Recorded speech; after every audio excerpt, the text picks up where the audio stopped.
Ex partner वापिस आता है क्या?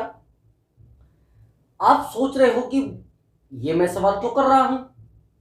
मैं ये सवाल इसलिए कर रहा हूं कि कई बार हमारे दिमाग में एक बात बैठ जाती है, क्या एक्स पार्टनर कभी वापिस आता है?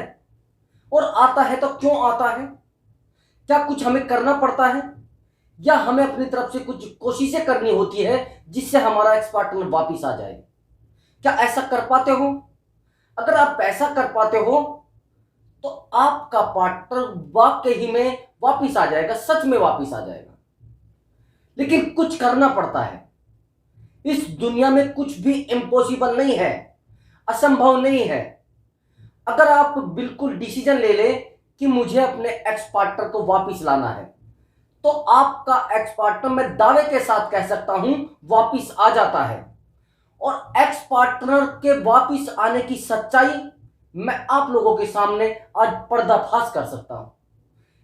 किस तरीके से एक्स पार्टनर वापिस आया है, एक्स पार्टनर कैसे वापिस आए हैं, जिनके आए हैं तो वो कैसे आए हैं, या आएगा या नहीं आएगा, ये सब सवाल अगर आपके दिमाग में खड़े हो रहे हैं और आप सोच रहे हो कि मैं किस दिशा में बोल रहा हूं, यानी अपने बॉयफ्रेंड को वापिस लाने की दिशा में, समझ लो। मैं अब आपको बताऊंगा कि आप अपने एक्स पार्टनर को कैसे वापिस ला सकते हैं, चाहे बॉयफ्रेंड हो या गर्लफ्रेंड हो, बात तो एक ही है। लेकिन रीजन कैसे आएगा वो सोचने की आवश्यकता है, वो सोचने की जरूरत है। मैं अब आपको बताऊंगा कि कौन सा आप तरीका अपना सकते हो अपने एक्स पार्टनर को वापस लाने में। आप एक सबसे बड़ी गलती करते हो। जैसे ही आपका एक्स पार्टनर आपकी लाइफ से जाता है तो आप क्या करते हो, आप अपने पार्टनर को झगड़ों में तब्दील कर देते हो, यानी आप अपने लाइफ को बिल्कुल ऐसी बना लेते हो जैसे आपकी लाइफ में कुछ बचा नहीं है। और जब आप ये सोचना शुरू कर देते हो तो आप बहुत ही ज्यादा हर्ट हो जाते हो, बहुत ज्यादा अंदर से टूट जाते हो। जब आप अंदर से टूट जाते हो तो आप महसूस होना शुरू हो जाता है आपको कि यार मैं क्या करूं, मेरी लाइफ में कुछ बचा नहीं है।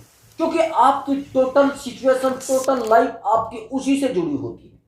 जो इंसान हमारे बिना एक मिनट नहीं रह पाता था, जो इंसान हमें बात किए बिना एक सेकंड नहीं रह पाता था, जो इंसान टोटल सिचुएशन में हमें याद करता था, कभी बर्थडे पार्टी हो या कोई शादी का फंक्शन हो या अदर कोई वर्क हो, हमारे बिना काम नहीं कर पाता था, कुछ भी नहीं कर पाता था।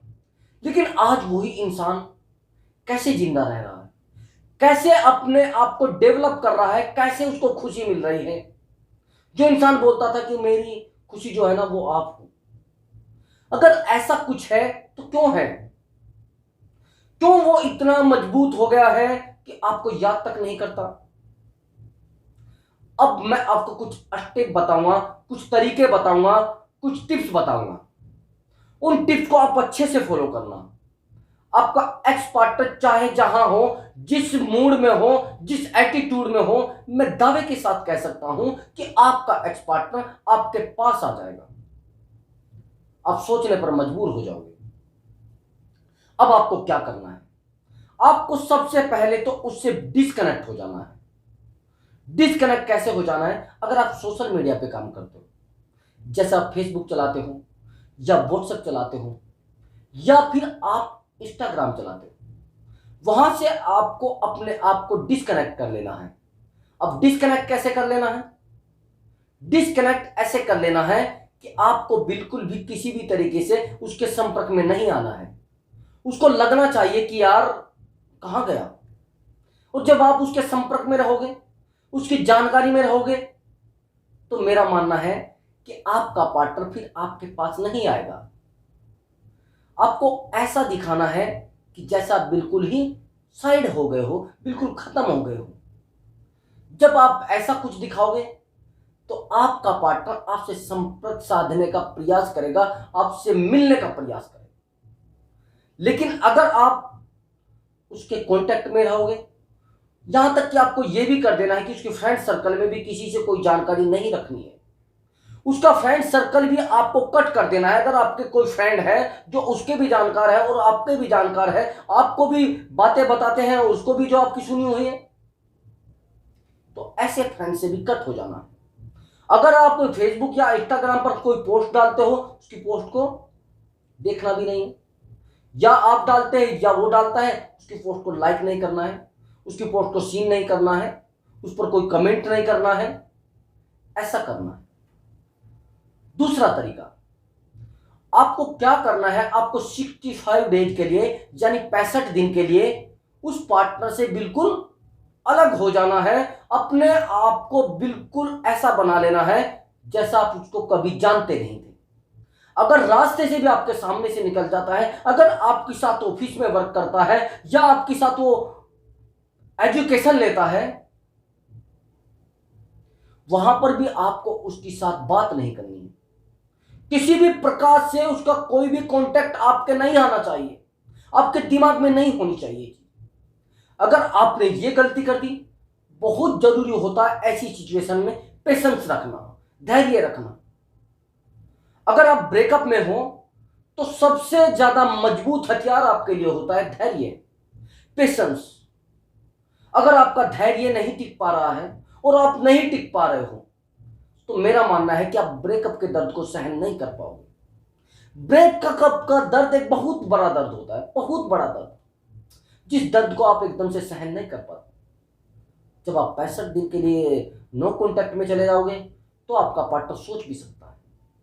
दूसरी बात, आपको यह सोचकर कोई भी काम नहीं करना है कि मुझे उसको दिखाना है और मुझे उसको ये सब करके दिखाना है। मैं मान लेता हूं आपने बहुत बड़ी डिग्री ले ली और आप कुछ बन भी गए, लेकिन उसको तो फर्क ही नहीं पड़ता आपके बनने ना बनने से। अब आप सोच रहे हो मेरा पार्टनर अब वापिस आ जाएगा जैसे मैं कुछ बन रहा हूं। नहीं हुई। आप अपने ऊपर काम करिए।